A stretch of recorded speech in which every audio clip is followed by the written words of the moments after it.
The lost works of Bach exceed Mozart's entire output.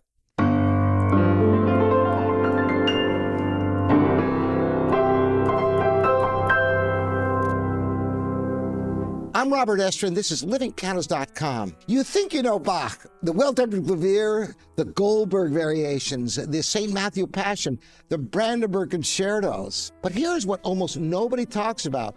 Almost half of everything Bach ever wrote is gone, lost, destroyed, sold off, scattered, maybe even used as wrapping paper. And here's the number that stopped me cold when I first learned it. The music we have lost from Bach is almost certainly greater in total volume than everything Mozart composed in his entire lifetime. Let that sink in. Now, you might think that just sounds like clickbait. It isn't. The numbers are real.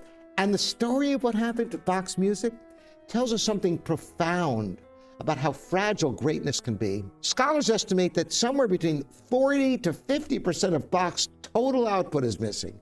That could mean roughly 700 to 1,000 works gone. Bach was one of the most prolific composers who ever lived. He wrote 5 complete cycles of church cantatas. 5!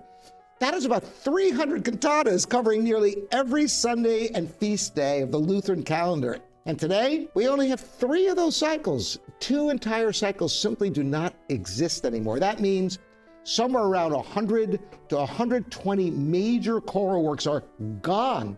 And it gets even more heartbreaking. Take the Passions. Most people know the St. Matthew Passion. Many people know the St. John Passion. But Bach almost certainly wrote at least 4 passions. There was a St. Mark Passion. We still have the libretto, the text, but not a single note of the music survives.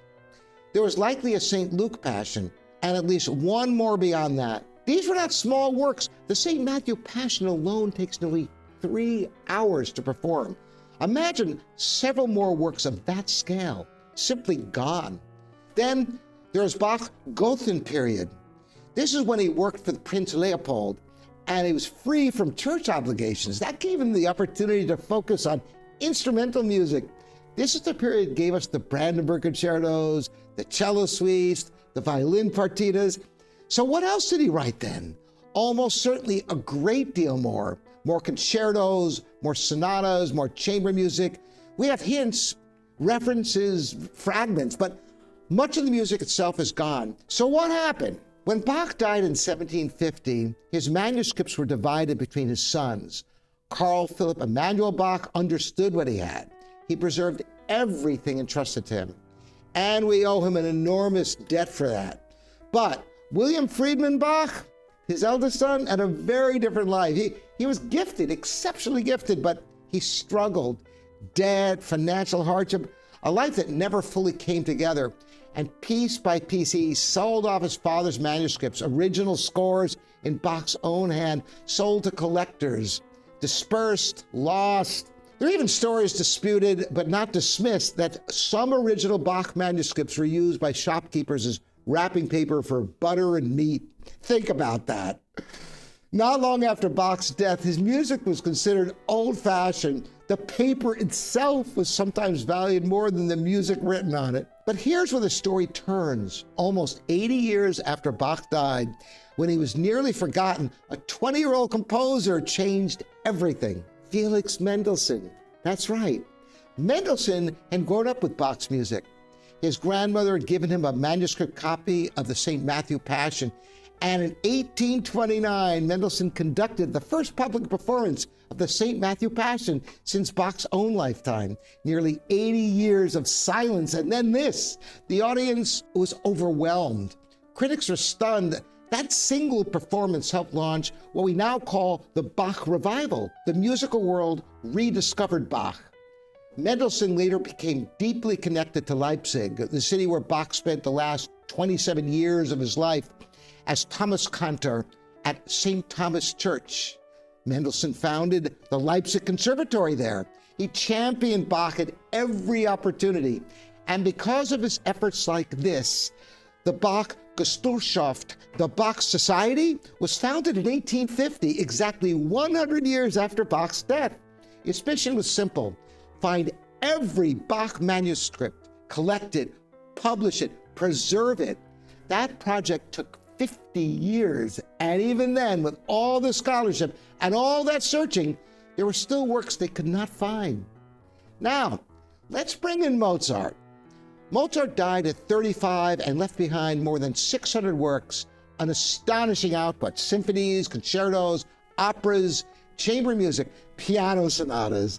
In total listening time, Mozart's complete surviving output adds up to around 200 hours of music, and Bach's lost music may well exceed that. Join the missing cantata cycles alone could amount to dozens upon dozens of hours, and then add the missing passions, the lost concertos, the lost sonatas, and think about the works we do not even know to miss because no record of them even survives. The scale of this loss is almost impossible to grasp. But here's the hopeful part. Even now, Bach can still surprise us. In late 2025, researchers in Germany identified 2 previously anonymous organ works as authentic Bach compositions, a chaconne in D minor and a chaconne in G minor. They had been sitting in a library unattributed, and now they have been recognized. That's extraordinary because it means this still happens every so often. A library, an archive, a private collection turns up something new. So maybe not everything is gone forever. Some of it may still be waiting in an archive, in a manuscript folder, in a private collection whose owner has no idea what is actually there. What we do have from Bach is among the greatest music ever written. Certainly the greatest body of keyboard music ever written, and as someone who has spent a lifetime playing his music, studying it and living with it, I find myself thinking not only about what survived, but about what was lost, and not with despair, but with wonder. If what remains is this extraordinary, what must the rest have been like? If you love Bach, I would love to hear your thoughts in the comments, and subscribe if you haven't already, because we go deep into piano music here in ways you will not find anywhere else. I'm Robert Estrin. You're watching livingpianos.com. Keep playing.